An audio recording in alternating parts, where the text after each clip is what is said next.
It is now 6 p.m. and I'm calling to order the regular Board of Education meeting for Indian Prairie School District 204 on Monday, May 11th, 2020. Jackie, will you please call the roll? Mr. Carubas, Here. Mr. Rasak, Here. Ms. Peel, Here. Mr. Rising, Here. Ms. Deming, Here. Ms. Grover, Here. Ms. Donahue. Here. And we are all present at the meeting. Next, we move to recess to executive session. Please identify yourself as you make your motion or second. I need a motion to recess to executive session. This is Mark Rising. I make a motion to move into executive session for the purpose of the appointment, employment compensation, discipline, performance, or dismissal of specific employees, specific individuals who serve as an independent contractor in a park, recreational, or educational setting, or specific volunteers of the public body or legal counsel for the public body, including hearing testimony on a complaint lodged against an employee, the specific individual who serves as an independent contractor in a park, recreational, or educational setting, or a volunteer of the public body, or against legal counsel for the public body to determine its validity. However, meeting to consider an increase in compensation to a specific employee of a public body that has subject to the Local Government Wage Increase Transparency Act may not be closed and shall be open to the public and posted, held in accordance with this act. Litigation when an action against, affecting, or on behalf of a particular public body has been filed and is pending before a court or administrative tribunal, or when the public body finds that an action is probable or imminent, in which case the basis for the finding shall be recorded and entered into the minutes of the closed meeting. There is a motion. Do I have a second? Second, Justin. There's a motion and a second. Is there any discussion? Hearing none, Jackie, please call the roll. Mr. Rising, Aye. Mr. Carubas, Yes. Ms. Donahue, Aye. Ms. Grover, Yes. Mr. Rasak, Yes. Ms. Peel, Aye. Ms. Deming, Yes. And motion passes. We are now recessed to executive session. Good evening. The time is now 7 p.m. I'm reconvening to open session and calling to order the regular Board of Education meeting for Indian Prairie School District 204 on Monday, May 11th, 2020. Jackie, will you please call the roll?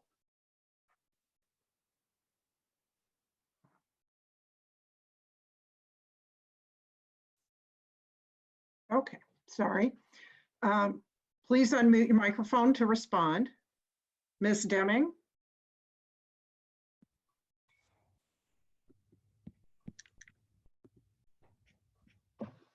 Sorry, present. Ms. Peel, Here. Mr. Carubas, Here.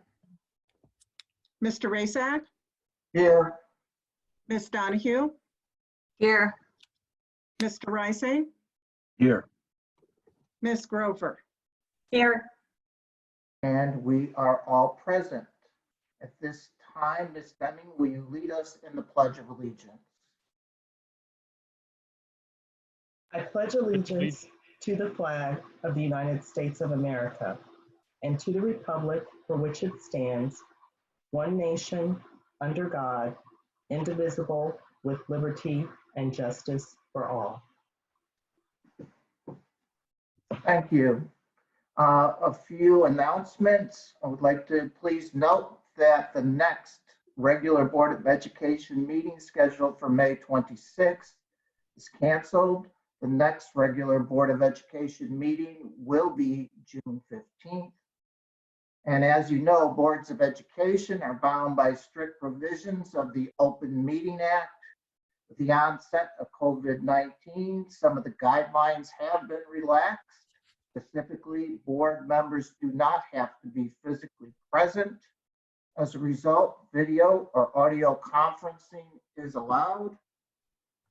As we're doing tonight, boards are encouraged to provide video or audio access to the meetings in order that the public may monitor the meetings. All other Open Meeting Act requirements do remain in place. Quorum of the board must participate. All meetings must be open to the public, except any portion of the meeting that is closed for one or more reasons in the act. The meeting must include an opportunity for public comment, and finally, requirements relating to meeting notices, agendas, and minutes still remain applicable. Please know that our board will continue to meet these requirements in this most difficult time. We now move to public comment for non-agenda and agenda items. No one has signed up for public comment tonight, so we will move on. Which is, now we move to our consent agenda and superintendent report. We will start with the superintendent report. Dr. Sullivan. Good evening, everyone. This is our third virtual school board meeting that we've held since the COVID-19 pandemic. Our thanks again to our technology department led by none other than Adam Smeets for all the behind the scenes work necessary to hold this meeting. As you know, we will continue to be under the governor's stay-at-home order through May 30th. Last week was Teacher Appreciation Week, and I know that week was not exactly what everyone thought it might look like several months ago, but whether in our classrooms or behind a computer screen, our Indian Prairie teachers are the best. We did our best, and I think our parents did their best to acknowledge them virtually and in any other way. We appreciate how quickly they've pivoted to do remote learning. We appreciate how difficult a job it is, and we appreciate the caring they continue to show our students each and every day. All parents received an email from the district last week and regarding the process for collecting their students' personal belongings from the school, as well as returning items to school. So parents are going to be able to pick up their child's belongings that were left at school at an assigned date and time on May 20th through 22nd and the 26th. Staff members have cleaned out hallway lockers, athletic lockers, and classrooms and placed contents in a labeled bag that will be brought to a parent's car at a predetermined time. We are following public health guidelines, so students and parents will not be allowed to enter the school or exit their vehicle for any reason. So all of this will be detailed in communication that will come out from your child's principal, and those will come out later this week. So look for those details about how that will work. We have several reasons to appreciate our Indian Prairie Parents Council that I want to share with you tonight. First, we want to extend our thanks to the Indian Prairie Parents Program for recently launching their first ever IPPC Staff Appreciation Program. The program offered parents the opportunity to purchase a gift card from a local business as a way of saying thank you for our teachers' efforts this year. Each purchase included a $5 donation to IPPC's annual school supply drive that supports low-income families. And I'm happy to share that 648 parents participated, honoring nearly 1,000 staff members across all of our buildings, including our STEPS program. And as a result, IPPC has raised more than $10,000 to support our students. The program also generated more than $25,000 in revenue for local businesses during this challenging time. Second, IPPC, in coordination with board member Donahue, activated our community in making cloth masks for use by essential workers in our district, and over 2,200 masks were donated. So thank you, Lori, for helping coordinate that with IPPC. And finally, we want to thank IPPC for hosting an upcoming blood drive at each of our high schools on Tuesday, May 19th. As you know, our hospitals are having a critical blood shortage. So please donate if you can. Donors in good health who are at least 17 years of age or 16 with their parent and guardian permission will be able to safely donate blood, and information and direct links to sign up for your preferred time and your preferred high school site are on our district website. So we're grateful to our Indian Prairie Parents Council for stepping up to provide all of these opportunities to honor staff members, to support our students and our staff, and to support our community. We thank them. And finally, we want to thank all of those who've contributed to the Indian Prairie Educational Foundation's Kids Essential Fund to support students in need during the COVID-19 pandemic. We are grateful to the Calamos Foundation for their extremely generous donation, as well as significant donations from Mike McGee, Doug and Jess Gerald, DuPage Credit Union, Kurt and Holly Kramer, Naperville Rotary Charities, Crest Creek Garden Club, Jane Johnson, and BMO Harris Bank. Contributions to our Kids Essential Fund have reached nearly $100,000 to support our students in need. And as you guys know, the need gets bigger every day. So we appreciate all those who donated at any amount that makes an impact on our families during this challenging time. So we thank you. That's what I have, Mike. Thank you, Dr. Sullivan. We now move to our consent agenda items. We will need to move consent agenda item M, policies, for separate consideration. So first, please identify yourself as you make your motion and second. I need a motion for the approval of consent agenda items D through L and N through P as presented. Mr. Rasak, my apologies. It should be N through Q.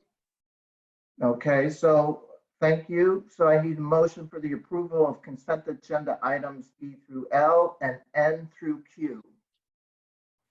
So this is Lori Donahue, and I move that the board approve consent agenda items D through L and N through Q. There is a motion. I need a second. Please identify yourself. Mark Rising, second. Do we have a motion and a second? Any discussion? Hearing none. Jackie, please call the roll. Ms. Donahue, Aye. Mr. Rising, Aye. Ms. Deming, Aye.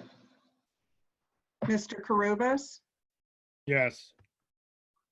Ms. Peel, Aye.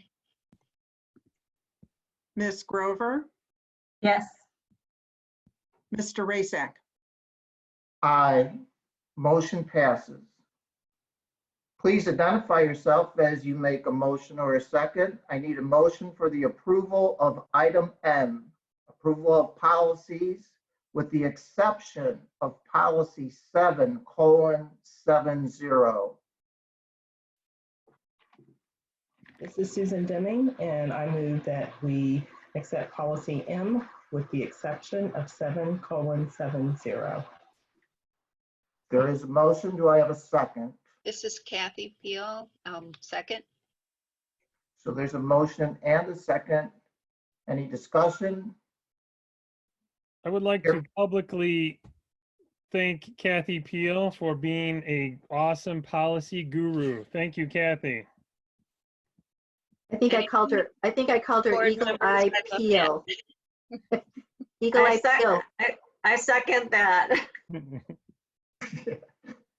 Okay, first we better approve the policies. With that, any other discussion? Okay, Jackie, will you please call the roll? Yes, and I apologize. Ms. Deming, did you make that motion? I did. Thank you.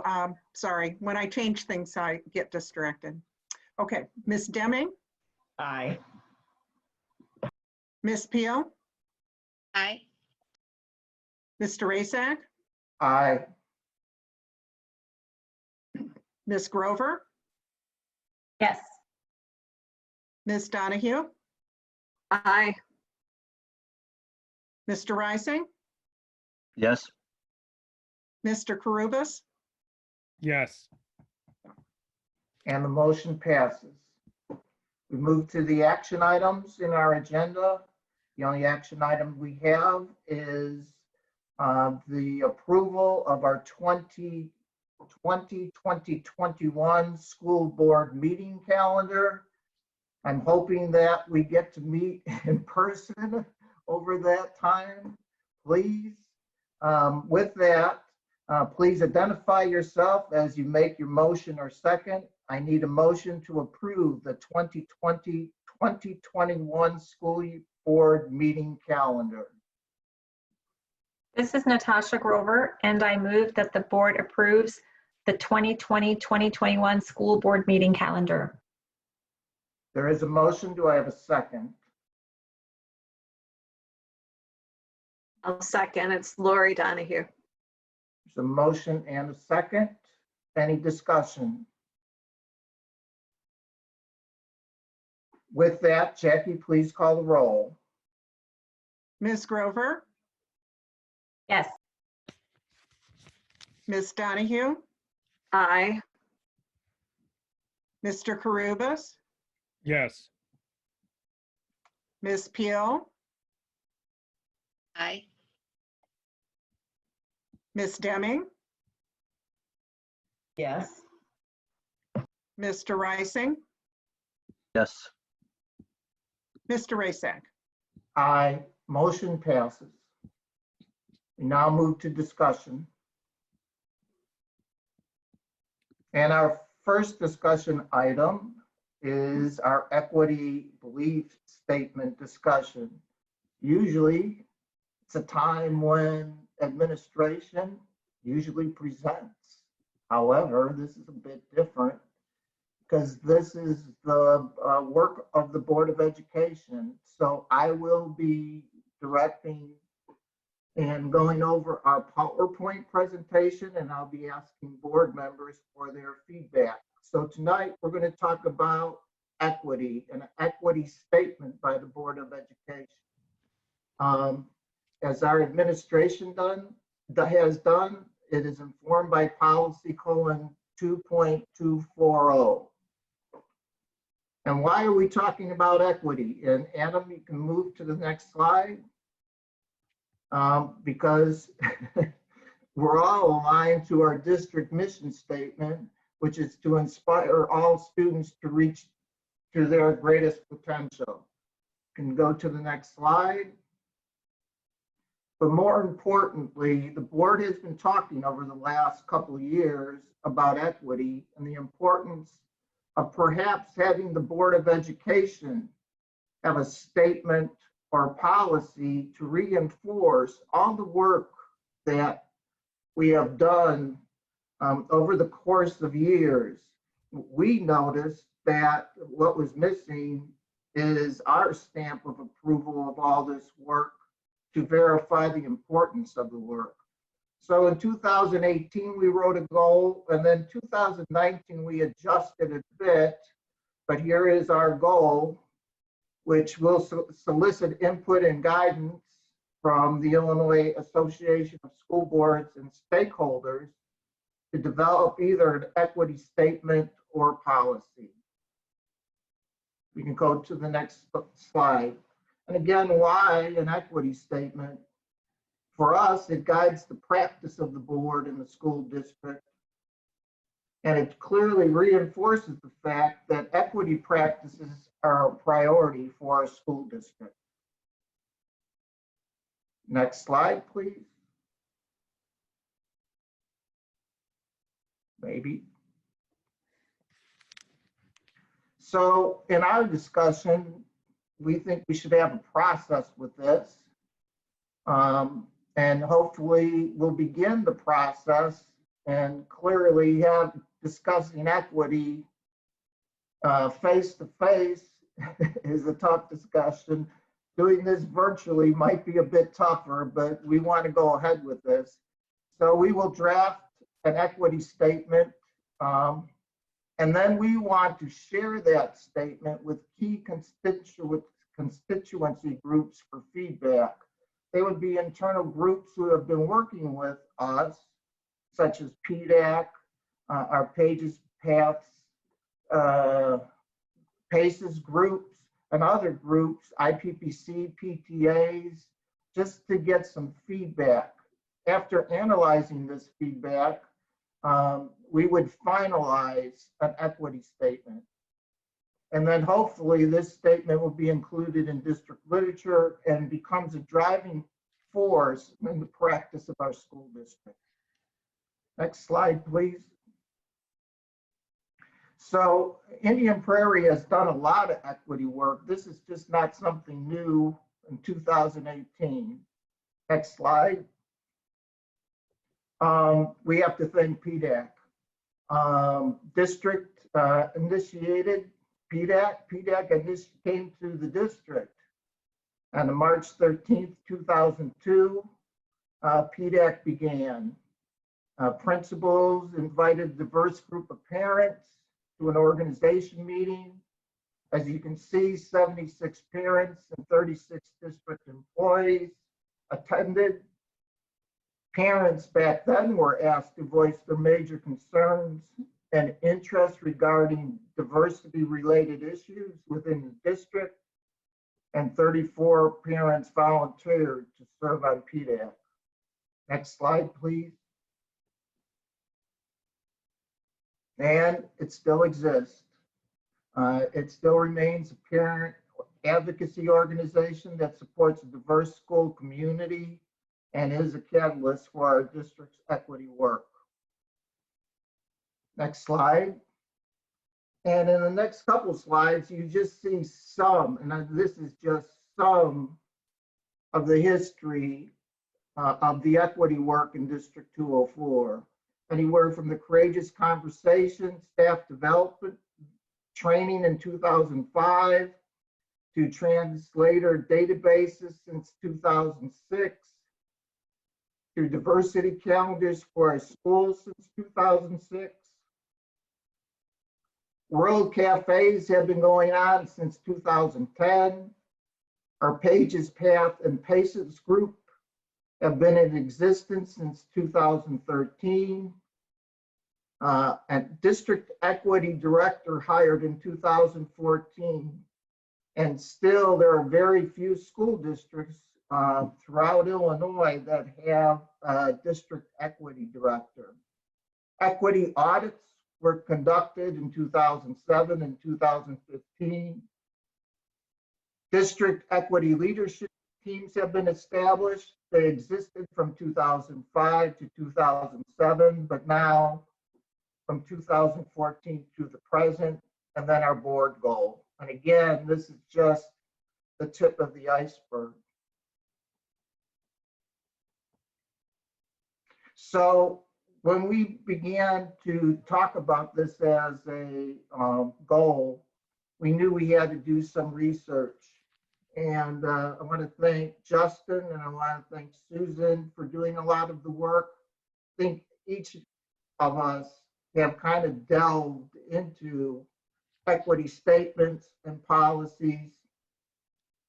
So some of our research includes the National Association of School Boards equity statement, ISBE's equity statement, the Illinois Association of School Boards equity statement, and various school districts in Illinois with emphasis with Oak Park River Forest, Evanston, and Oak Lawn.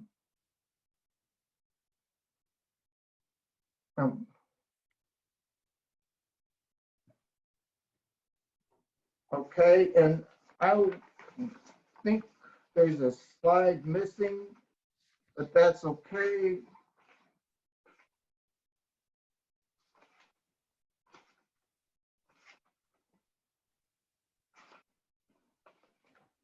Some of my thoughts with this before I open this up and suggest, oh, I'm sorry.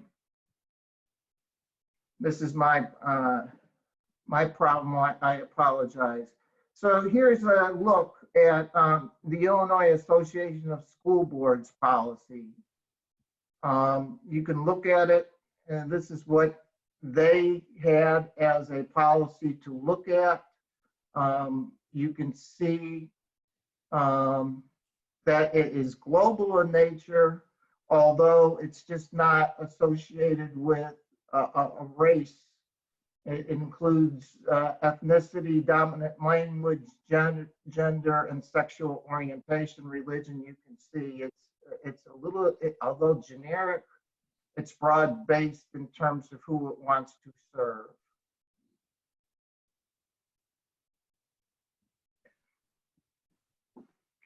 And then the Illinois State Board of Education equity statement.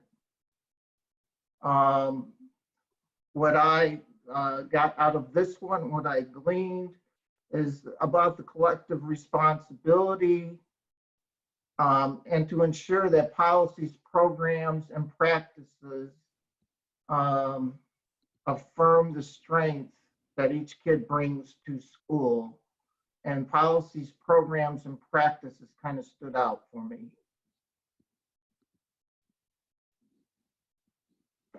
And here's some of my thoughts, and I'm sure that's all our thoughts. School boards do have the responsibility to address the achievement of all its students. And as evidenced by our data, and that's Indian Prairie District 204. We've now sat on a board for a couple of years now together, and I think we all recognize that both achievement and opportunity gaps need to continually be addressed proactively through our practices, policies, and programs. I guess this is another way of saying we're not perfect. We still have work to do in terms of achievement. We still have work to do in terms of opportunity gaps. Even with COVID-19 now, we're starting to see that there's gaps, maybe an opportunity for kids to participate in remote instruction. So the issue of equity seems to be present every day. I feel an equity statement would reinforce the efforts that have been accomplished to date and would serve as a stepping stone for further discussion in the future with all our constituencies. And the other thought is we kind of grappled with policy versus statement. In my research, district that wrote full policies took years to accomplish their task. I don't know if we want to take years. In my mind, it would be good to begin with a statement, understanding that the statement is just a springboard or a stepping stone to reinforce our work and do more work. So we would not stop just with that statement, but it would be a good stepping stone and good starting point. And we can move to the last one. And that is, this is a starting place for a discussion. Since we're bound by OMA, we can't have a discussion of what this should look like prior to any meeting. So I gave it a stab and a first look. Mine is a little generic and global, but I think I tried to incorporate many of the things that I saw in some of the other statements. And that is the District 204 Board of Education recognizes our responsibility to provide high quality academic and positive school social environment to all its students. We believe this outcome can only be achieved through a continual collective commitment to equity. We pledge to engage our school community in an accountable, data-driven examination of our educational practices, processes, and programs in order that any opportunity barriers to our students to achieve to their greatest potential can be addressed. So that is the PowerPoint. I'm not going to begin to try to engage in discussion. I think the best way to do this is to provide a couple minutes to each one of our board members to share their thoughts and perhaps offer some help here in order to get to the next step. So I'm going to begin with Mr. Karubas. Thanks. This is great. I think it's good progress. It's great work. My overarching summary is really progress over perfection. In my time with working on this, I felt that we did a tremendous amount of research by looking at what other districts were doing, other associations were doing.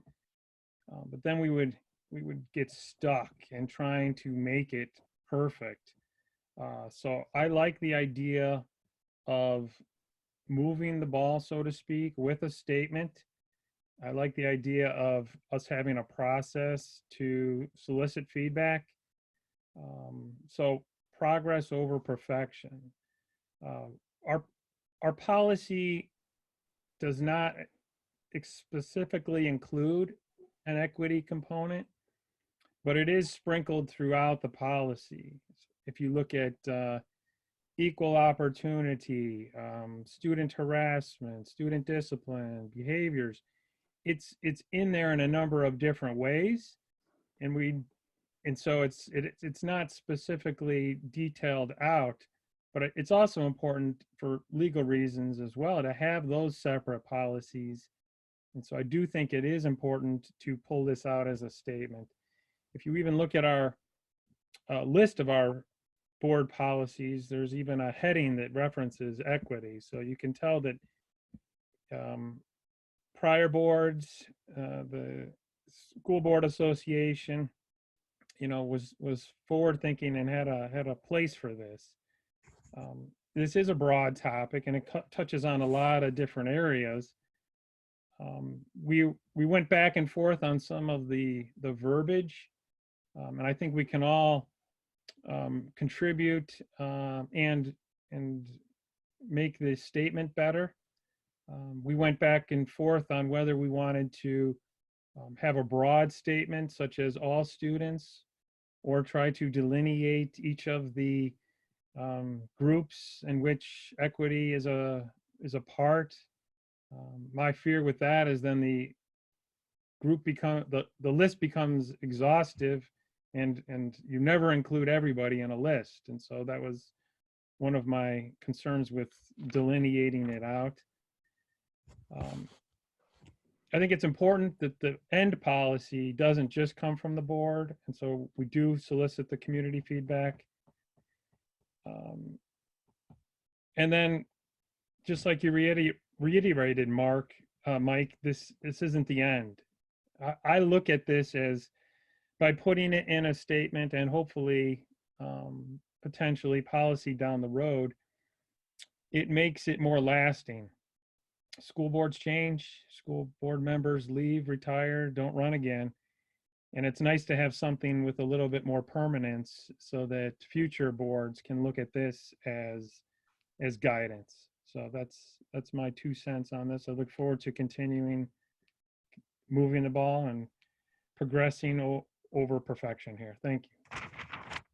Thank you, Mr. Karubas. Ms. Donahue.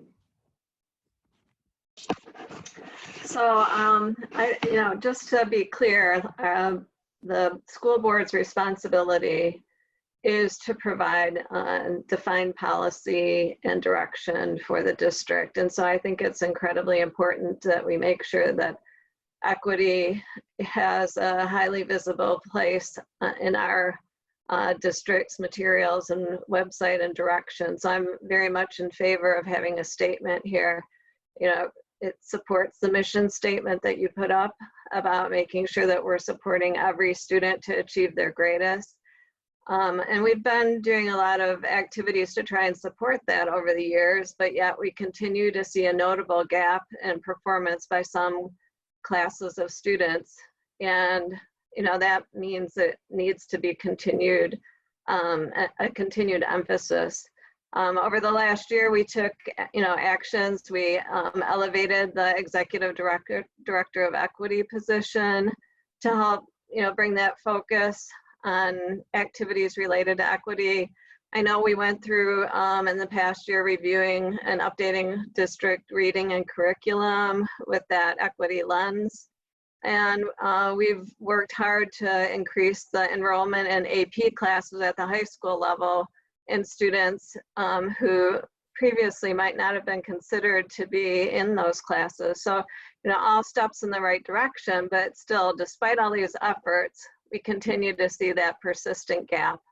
So, the results for me demonstrate that we do need to continue to focus on equity as a district and need to have something highly visible in front of everyone so that we continue to make sure that there is a focus on everything we do with that equity lens.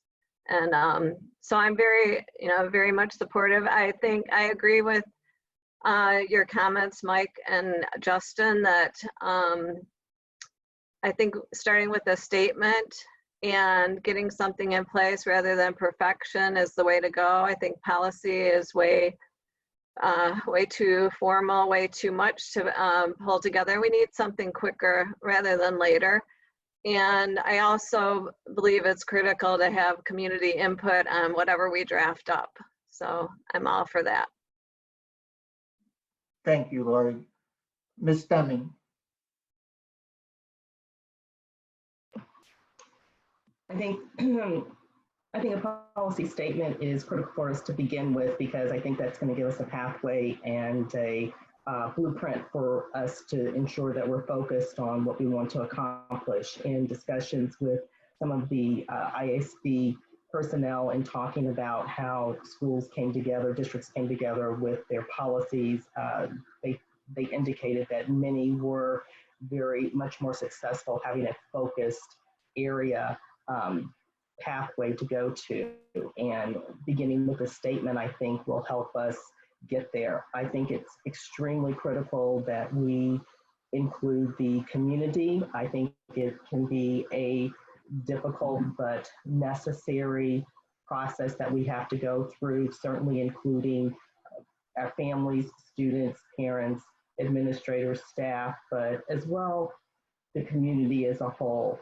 And so I think that's critical for us to have other personnel involved as we create and determine what those policies look like after that statement, after our equity statement has been drafted. Certainly ensuring that it touches across all avenues as far as the district is concerned. Academically crucial, but certainly the other areas for access. Lori mentioned, we have begun to provide access to AP and honors courses for students that might not have previously been considered for those. Ensuring that, and I know it's been a concern for our schools, but also ensuring that we're providing those resources necessary that can help those students achieve when we provide them access to higher level courses. But as well, what we're facing right now, I think, has provided an opportunity to also see, again, that how important access is for families. We're seeing that some may not have that same access in order to do the remote learning that they need. So I think it's crucial that we involve the entire community, especially some of those that don't always that we don't always hear from. But I think it's a beginning. I think it will be a process, but I think it'll be a first beginning with a statement and moving into development of policies that can ensure that we cover all of our families and students within the district. Thank you, Ms. Deming. Ms. Pio.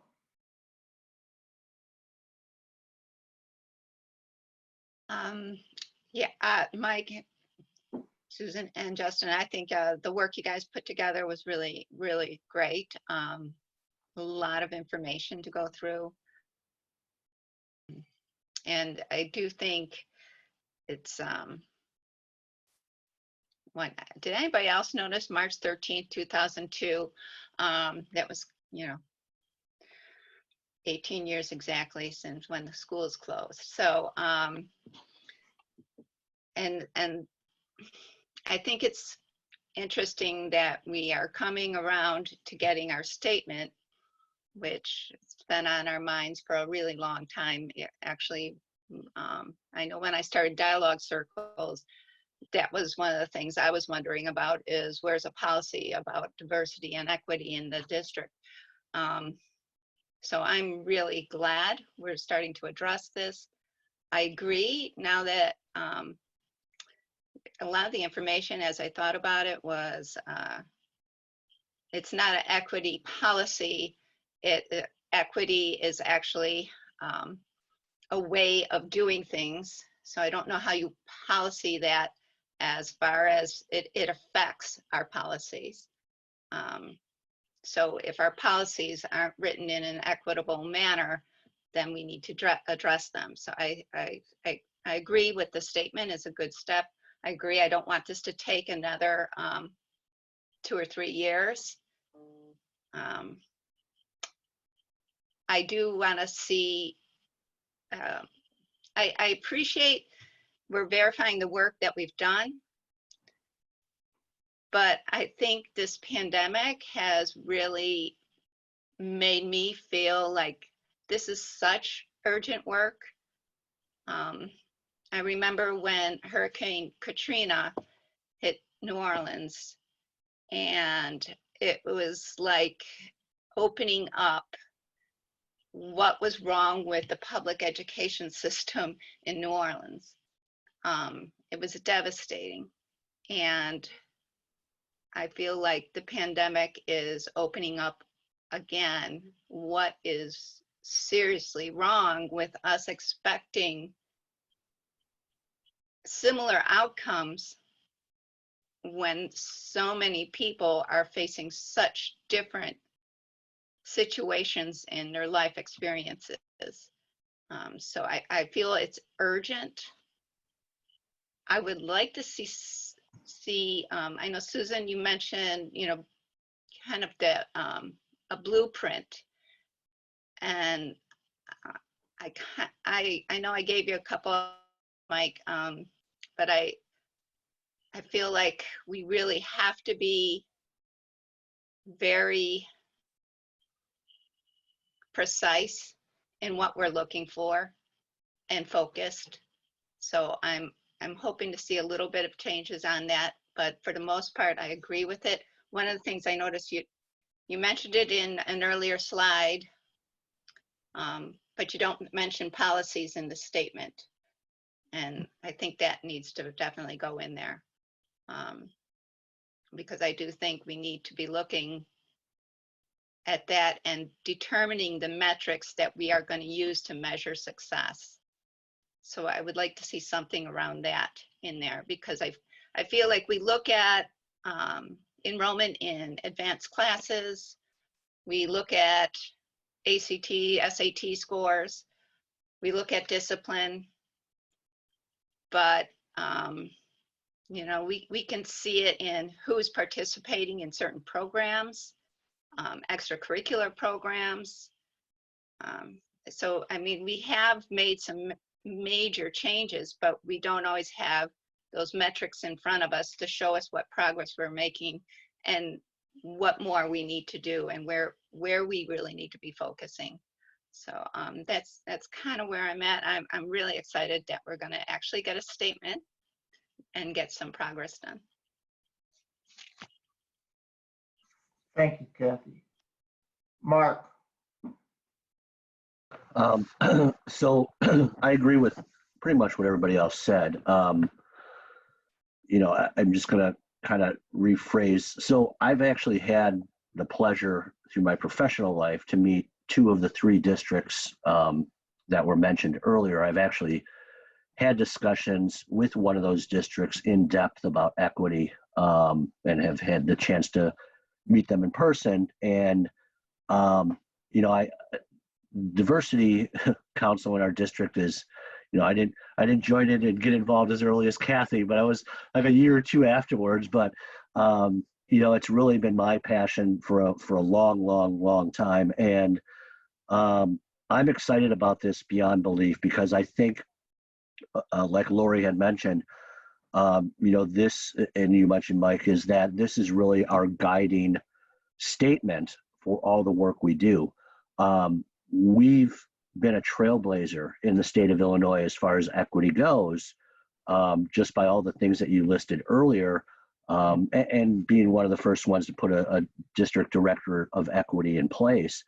But the way I look at this and this statement, like Kathy had mentioned, this is intertwined throughout our policy, but I look forward to actually having a district equity policy. And the way I envision that, and Justin and Susan, you'll know where I'm going with this, because I'm sure this has been some of your research, but where I see this driving and really outlining specifically is based on the equity statement. We get into now the equity policy, and it outlines what our purpose is as a district with equity, what our responsibility is regarding equity, and what our commitment is to equity. And we've had these discussions, on various different things, but it's time to put it into one place because, our Path Pages Paces group and our wonderful groups that have been involved with us and have given us feedback, and even our PTAs, they like to see it all in one place. And this is where I see this leading to. And those areas, then we'll be able to put specifically like what we do regarding hiring, and what we're doing in equity and hiring, and what we're doing with equity and curriculum. So I'm really excited about this. I hope we get a lot of feedback on this statement, and then we can really start to begin the real work and the fun work, and really outlining this for our community, which I think is we need to do as soon as possible. So I'm looking forward to it. Thanks so much for your work, Susan, Justin, and Mike. Okay, and Natasha. Yeah, I just want to reiterate, everybody pretty much said what I'd like to say, but I wanted to thank you for putting this together. Giving a statement gives us the focus we need for fairness and inclusivity, and I think that's really important.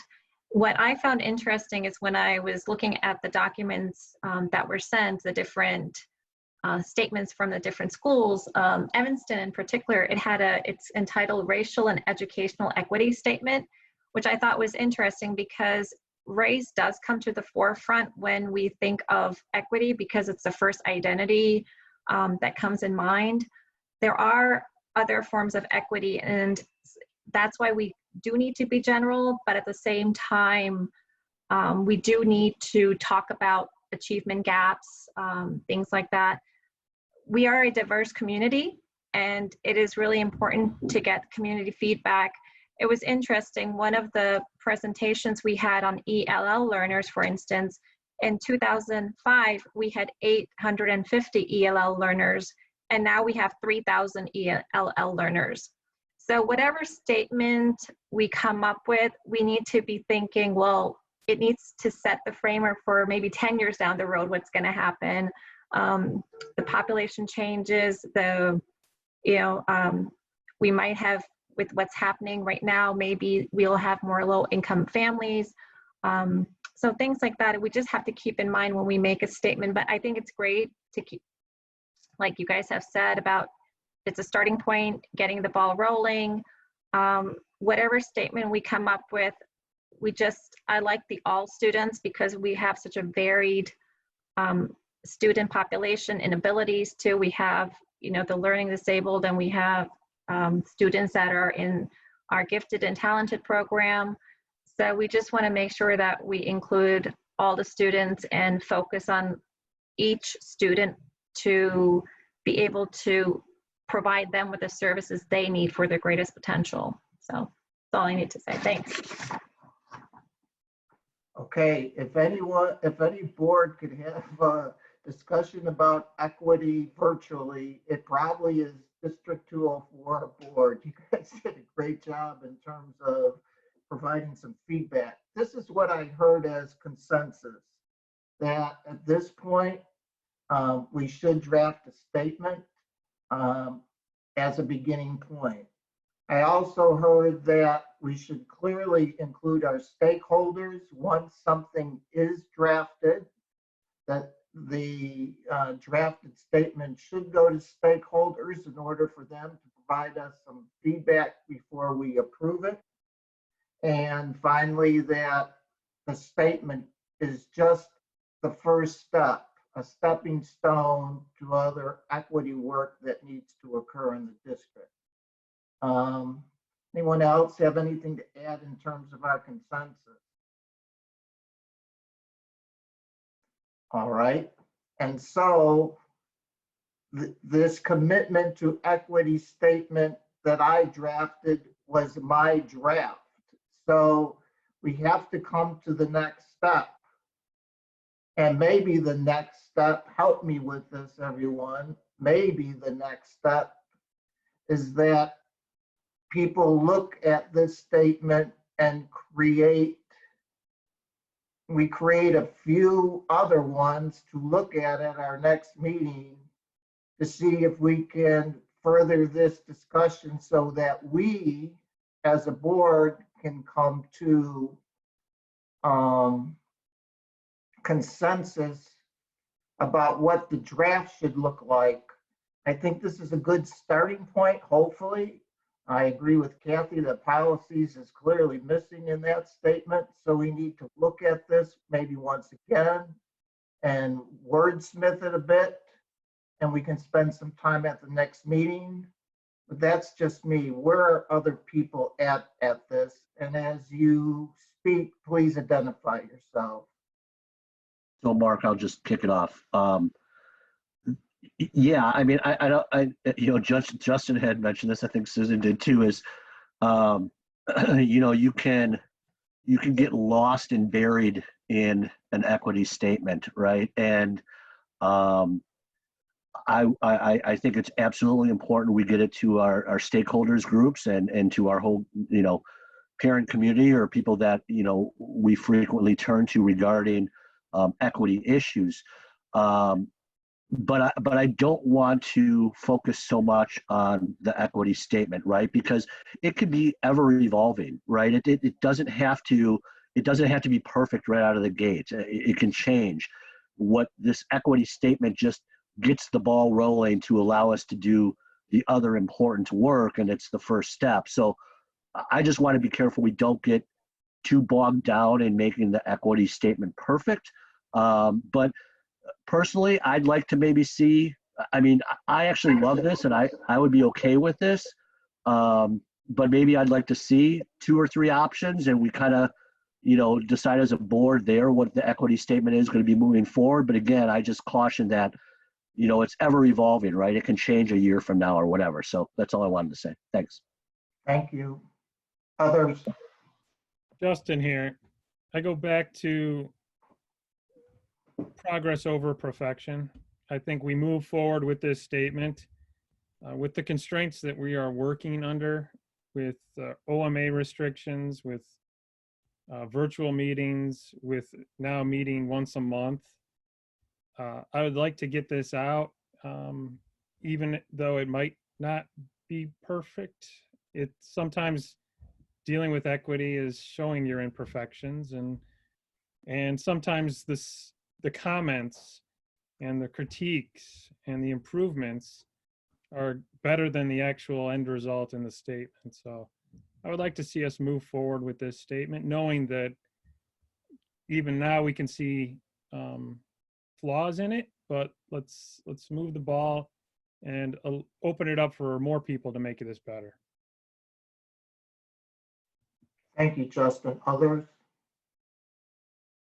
Well, could we ask Kathy to put in some words about policy and then send that out to everybody quickly to say, do you have any issues with this, and then move forward with it?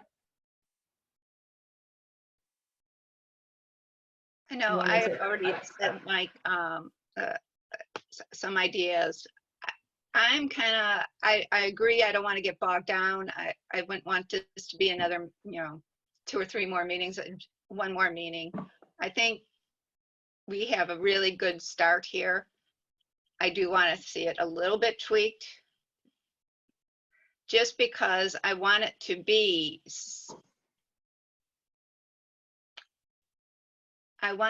our action step, and I want to see action afterwards. So I don't want it to be as is right now.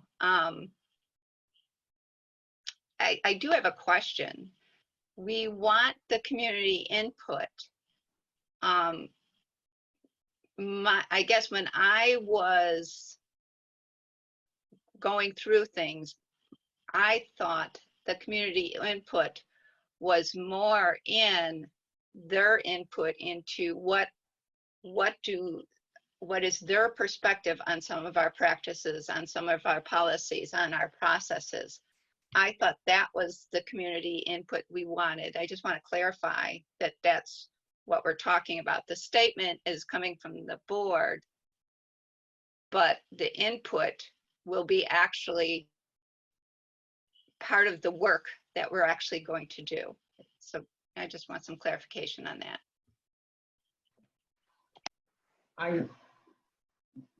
Mike, did you want to respond, or did you? Go ahead, Susan. My thoughts are, I would like to see us tweak the statement a little bit and have that one month as we come back together. That's my feeling. But also, I think it is important for us to.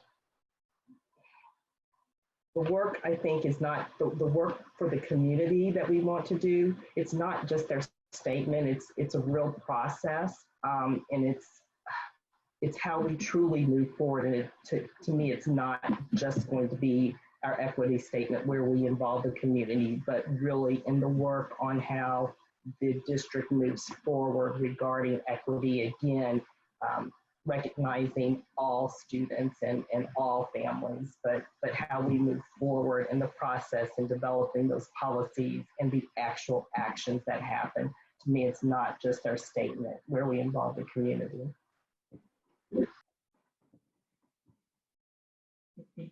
And I will respond now. I do think the community will see this as a statement as global, but I think we need a statement first to make sure that nothing gets in the way of the equity work. There clearly is going to be more equity work that needs to be operationalized. I know for a fact people will want to have specifics in terms of that work, but I think that's the second stone or the third stone. I think you need to start at the beginning, and that is to have a statement and a belief,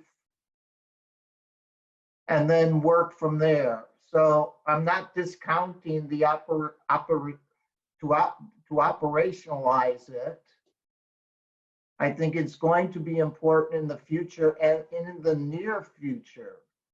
I mean, we do not want to wait a long period of time to have action items that follow the statement.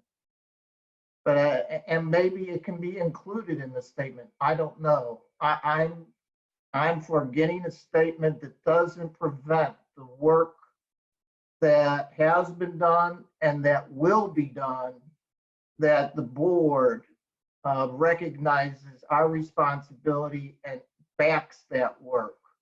I think it's the central office staff and our teachers and our parents who help us set the operations for all this, what they want. But we should have a statement. So that's where I see operations 1A. Others. So Mike, I'm sorry, let me clarify. No, I totally agree that the statement is our starting point. So with that, I just want to make sure that I'm clear on that. I totally think the statement is where we need to begin. Others? So I guess what I'm hearing is that we want to perhaps have a couple statements to look at. That's what I'm seeing as the general consensus of this board, with the hope of having a draft statement approved at our next board meeting. So that I guess there's more work to be done, and that work, since we do have to follow OMA, is that if you are looking to draft a statement, that be sent. Does somebody want to take the responsibility for collecting these? Okay, Susan. So Susan will collect the statements, and then we'll put, Susan, you might, well, two of us can work together. We can put together another PowerPoint in order for the board to look at it and then approve actually a draft statement. I want to be clear about this, that then goes to the constituency. Are there any other questions or comments? And I just want to make sure that, you know, I actually liked what Justin said too. I think there's a lot of call to action in this to start getting the real work done. So I don't mind this. I think we need to keep it vague, and I think this encompasses the work that needs to be done. So, yeah, thanks, Susan, for doing that. Anyone else? Thank you. That was an important discussion, and I appreciate everybody's input. Thank you. The next item is a discussion item on the Illinois Association of School Board Resolution and Belief Statement proposals. At the last board meeting, I indicated that the Illinois Association of School Boards was beginning to collect information on what districts would like to propose a resolution or belief statement, and pass that information to you as school board members. I have had one school board member come forward and is considering offering a belief statement.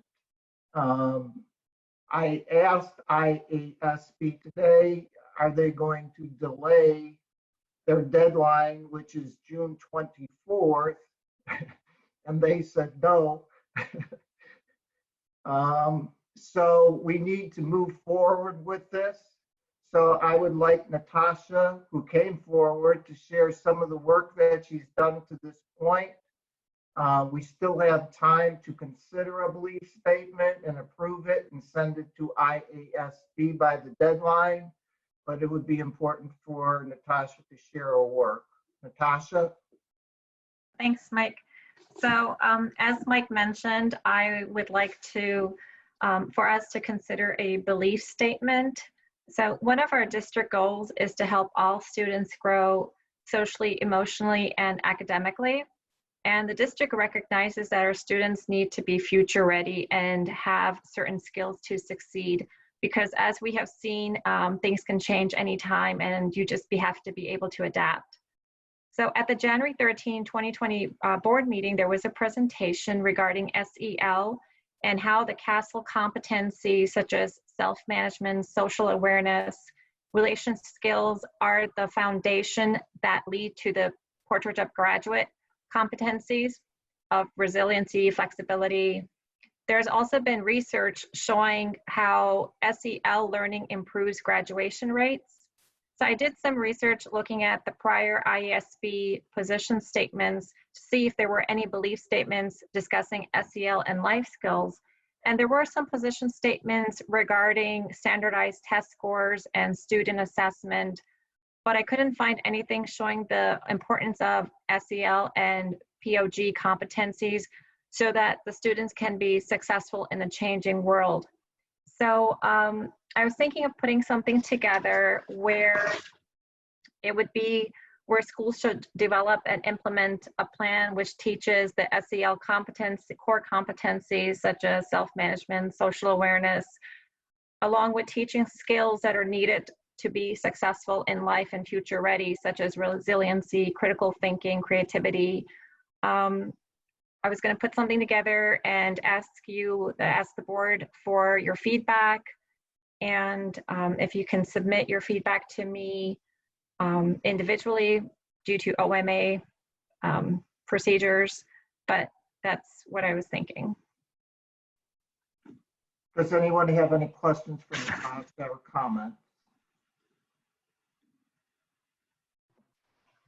I think that sounds great. Mike, just to share with the board, there's one that I'm considering that I may also be sharing, and I guess would be appropriate as well to ask for individual feedback. But would love to see what Natasha is thinking about. Okay, and just so everyone understands, IASB has a very tight and strict deadline, so we would be acting on this next time. Others? So I have a question. I think last year, or maybe the year before, we talked about possibly submitting one around TIFs, like specifically taking a position that school board should be on the TIFs decision. I forget what the board is that approves TIFs or whatever. And we thought it would be better to wait a bit to, propose that.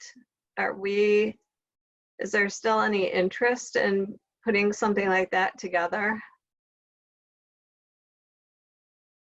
Silence. Or concerns about putting something like that together? Well, I think it's important. The two things that have me concerned is we're in the midst of a pandemic and we're still trying to move ahead, and I appreciate trying to move ahead with board actions, but there's lots of work to be done. Is it legitimate? It's absolutely legitimate. If we can get this in the time frame, it's something to consider.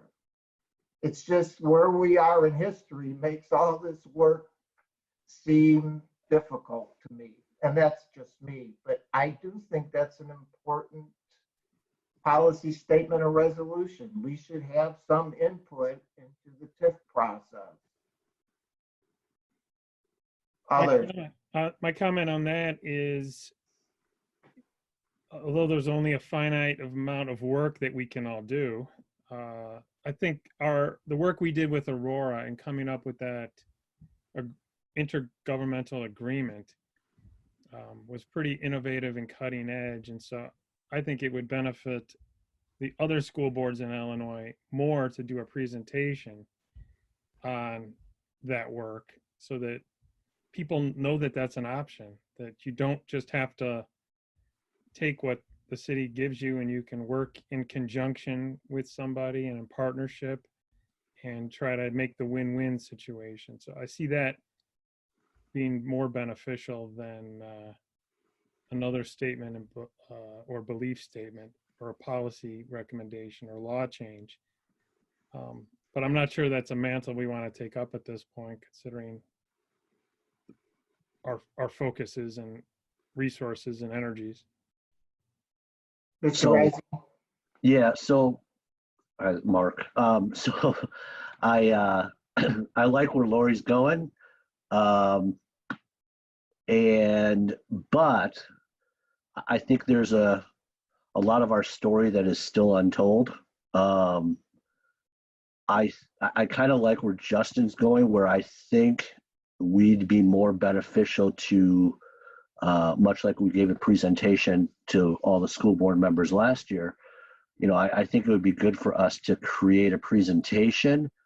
I think what we'll probably find through that, and maybe also talking to our counsel that advised us on the agreement with Aurora, is that we'll start hearing other stories that will lead us to, hopefully by next year, maybe getting closer to something like you're thinking of, Laurie.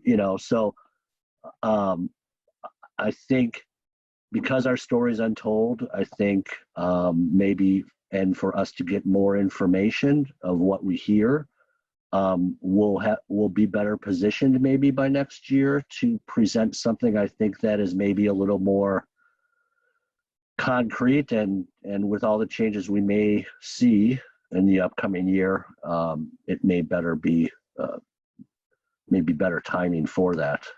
So anyway, that's just my thoughts. Thanks.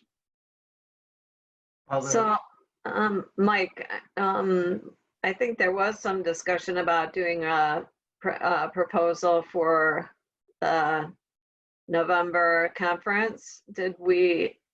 And I think I recall, so you get brain dead sometimes when you're at home so much, but that we were talking about that, and it was beyond the cutoff point for those sessions, but that you were going to ask to see if we could still put in a proposal.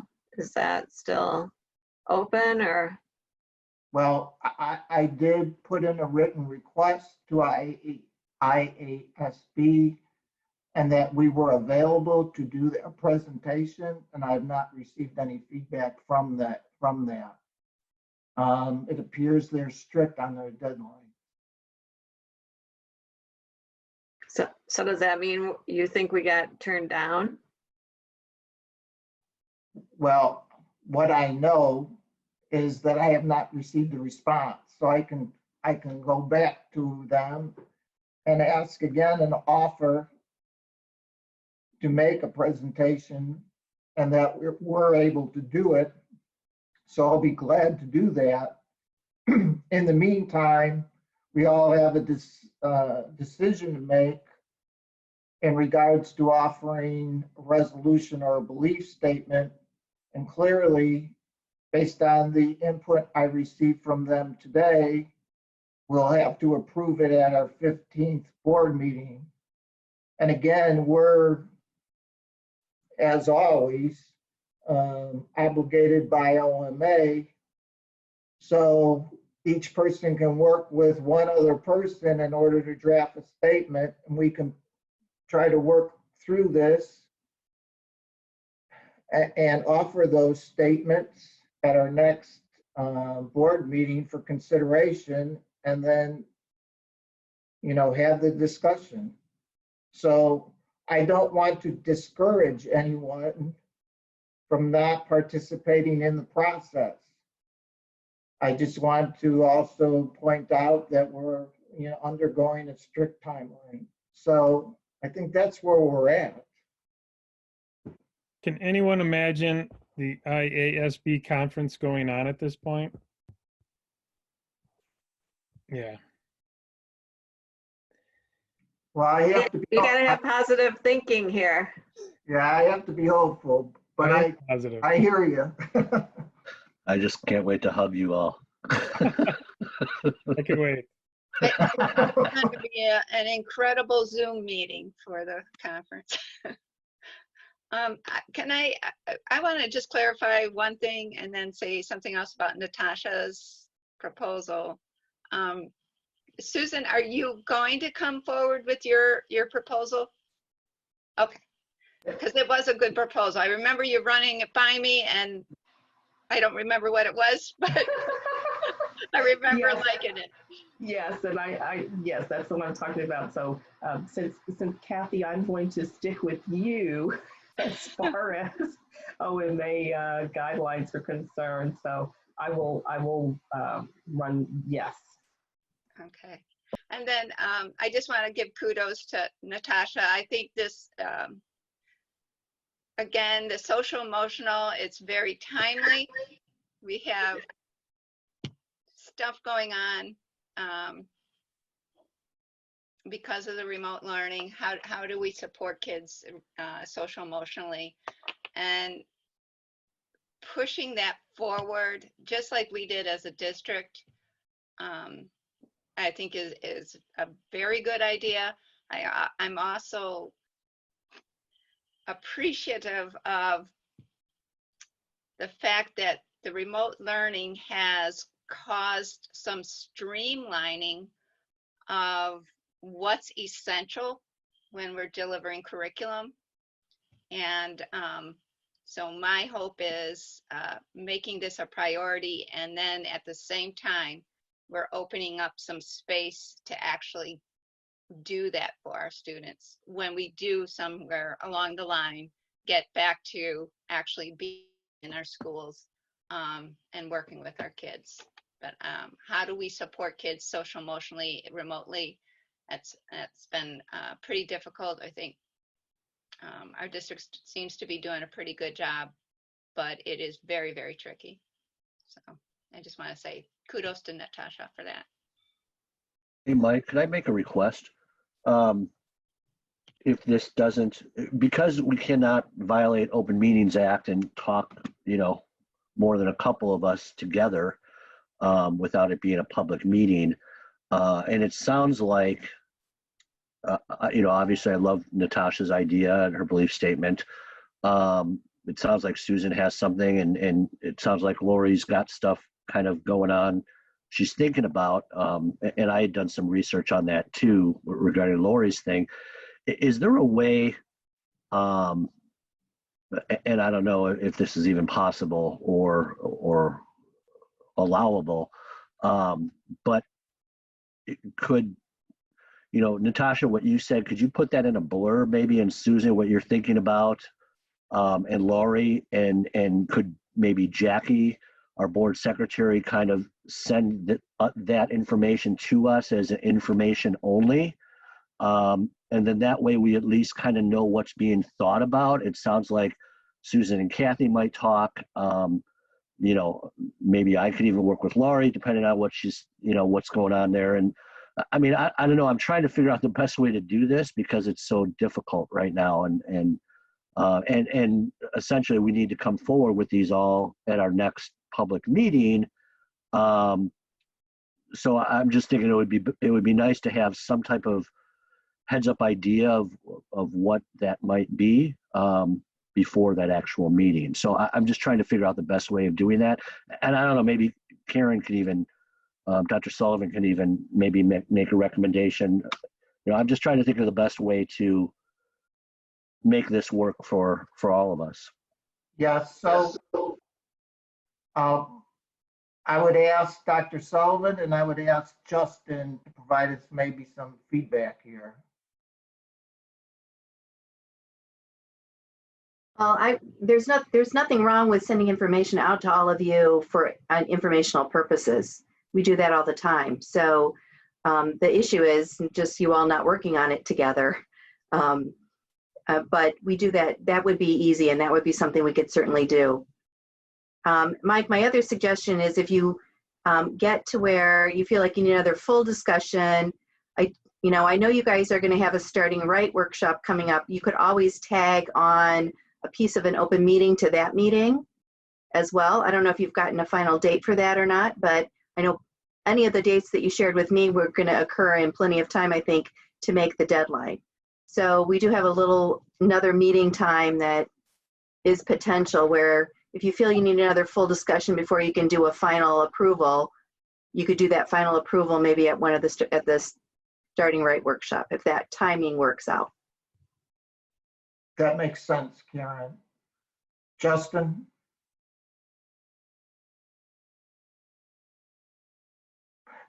Justin may have left us.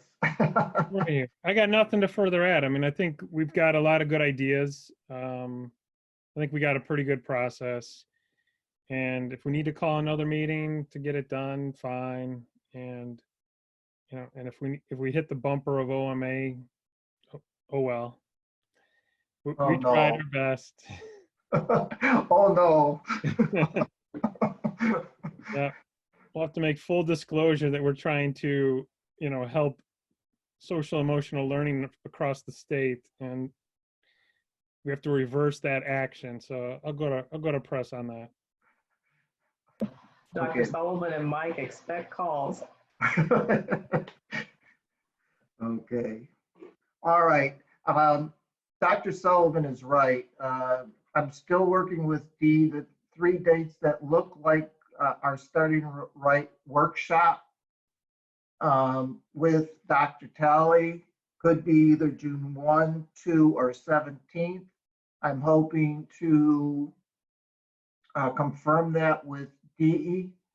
What is her best date? Because Dr. Talley is out of town and not expected to arrive until late June. We would probably do that virtually, but we clearly could tie a meeting to this. And Mark, you're correct. We can share that information as a starting point, and maybe we can get to some level of consensus. So do I have consensus to move on? All right, and finally, board update. Blend is having another virtual meeting on Friday. I think the discussion points are what our school district's looking at in terms of ending the school year and beginning next. We're still awaiting a lot of information from the Illinois State Board of Education and further direction, but people are going to be sharing ideas. So if there is information to share, I will be sure to share that with you. I want to reiterate what Dr. Sullivan said. You know, in my reflection, almost every day, the Board of Education could send 100, hundreds, maybe thousands of thank yous for people's responses to the pandemic and how they're working through this. I reiterate what Dr. Sullivan said about IPPC. They've done a great job. They stepped up for teacher appreciation. I really appreciate it. And IPPC and Lori Donahue did just a great job with those masks. Being a former middle school principal, Dr. Sullivan did send her appreciation to, there were large numbers of people who cleaned out lockers. And being a middle school principal for 16 years and watching children clean out their own lockers and perhaps losing my lunch watching them do that, I can't express my sincere appreciation to all the staff who went into those lockers. And I'm sure there were a few old tuna fish sandwiches in those lockers that they had to put into those bags. It sounds like something simple, but it is some kind of task to do that. And the coordination that it takes to empty thousands of lockers and then give materials back to students, I can't even fathom it. Just to do it when everybody was there was a gigantic job. So from the bottom of my old middle school principal heart, I'm sure on behalf of the board, we thank everybody for that work. It's some of the work that people don't understand that happens. So thank you. And with that, I need a motion to adjourn. Motion to adjourn. And that came from Justin Carubus. And do we have a second? Second. And the second is from Susan Deming. All in favor? Aye. Thank you and good night. Good night.